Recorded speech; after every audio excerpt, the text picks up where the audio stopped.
కురుక్షేత్ర యుద్ధం ముగిసింది. పాండవులు గెలిచారు.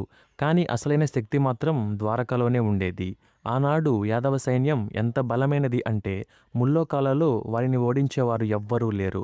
36 ఏళ్ల పాటు ద్వారక ఇంద్రలోకంలా వెలిగిపోయింది. కానీ వినాశకాలే విపరీత బుద్ధి అన్నట్లు అంతులేని సంపద, అధికారం యాదవులలో అహంకారాన్ని పెంచాయి. వారు పెద్దలను గౌరవించటం మానేశారు. విపరీతమైన మదిర సేవించటం అలవాటు చేసుకున్నారు.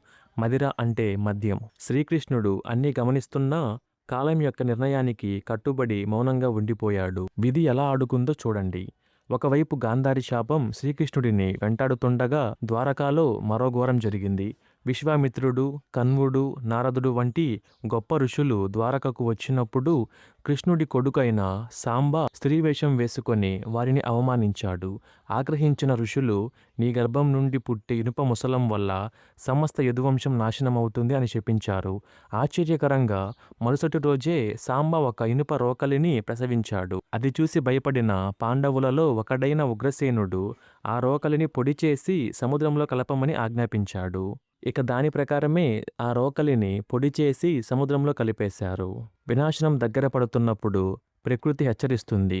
ద్వారకలో భయంకరమైన అపశకునాలు మొదలయ్యాయి.